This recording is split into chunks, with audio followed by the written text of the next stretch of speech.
Hey guys and gals, it's Tripl-L, and now let's chat about Fairy Tail chapter 524, Black Future. Okay, so this chapter does a few things. It's not the most exciting chapter, and when you really boil it down, there's only really three things of note. That is Acnologia getting his first couple of pages and just being a dick in general. Natsu and Zeref just kind of going at it and just having some quick banter before Zeref decides he kind of has to cut this short because Acnologia showed up. And then we have the setup for the next chapter, which is August being again a giant dick, tanking a fairy glitter, and then threatening to kill Kana in front of Gildarts. Overall, when you actually look at the chapter, it's just a lot of fluff in between those big moments just to like characterize things a little bit more. Which is fine, you know, that's what a chapter regularly is. It's just this one makes it kind of more apparent. But let's talk about each part specifically as we go through this. First off, with Acnologia, you know, I think that there's a small inconsistency when you consider what Acnologia has been doing since the beginning of this arc, and him walking up in front of Eileen is still kind of forcing an inconsistency I noticed. But regardless, seeing him just go and desecrate a dead body, it's you know, that makes sense. I would see him doing that. It's totally in character for him. I'm still very terrified for Wendy now that I realize, oh yeah, Wendy's a dragon slayer and she's right in front of him. The good thing here though is that he completely ignores Erza, so Erza can't be part dragon, right? Like there's no way Erza can be part dragon. So that's good, but Wendy's there, so they better start running. Although from Acnologia, you can't really run. It'd be interesting if Acnologia just decided to give up on the dragon thing and just wants to go after Zeref now. It'd be interesting if he wants to do that, but I think there'd be a lot more potential if he still wants to go after dragon slayers. But yeah, there isn't much more besides that. It's really just Acnologia coming down and acknowledging Eileen as the first dragon slayer. Not a big deal. We transition over to Natsu and Zeref then, and they're just having a fight, and Zeref is just pointing out that Natsu can't beat him. He's been underpowered too much. He needs that extra boost that he had the last time, and you know, whatever. Natsu just decides he's gonna do it anyway. That sequence isn't that important. It's a segue to the next sequence, which seems to be the meat of the chapter. If anything, it just tells everyone that they know the Acnologia is there now, and we still have the information that Gray has. I would love to know what exactly and what exact words was it that Zeref is planning to do. What is Zeref's ultimate end goal? You know, I want to know that. And Acnologia being there seems to be the thing that's going to end up speeding up Zeref's initiative. And then we go over to Gildarts and Kana.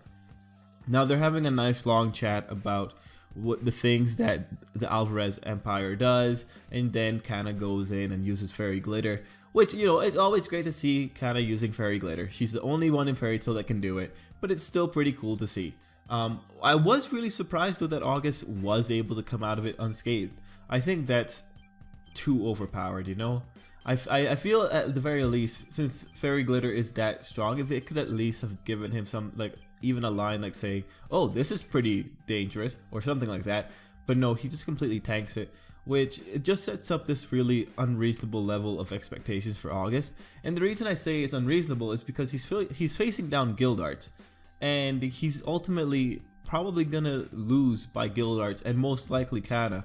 So when you consider that he was able to just tank a relatively grand scale magic and come out of it unscathed, and then when you kind of keep in mind that he's gonna get some damage from the upcoming fight, it's just, you know, it's unnecessary building him up. There's nothing wrong with acknowledging that fairy glitter, I feel, was strong enough to at least give him a scratch. But anyway, you know, good for Kana. She went in there. If had it been any other regular enemy, fairy glitter would have done enough, but it's August. So August ends up talking about this thing of love between a parent and a child, and how he doesn't understand that despite how much magic he has learned. You know, that's a very interesting angle to take the character in, I think. Although I feel that it could very easily have been solved if he just did what Zeref did and just had a kid somewhere. I think that could have solved the problem very easily. And even when you look at the chapter title for the next chapter, it's why His Majesty's child wasn't loved. Like, this man is living vicariously through Zareth. It's actually kind of weird, but that's his angle. He's gonna hurt Kana to see what happens between a father and a daughter.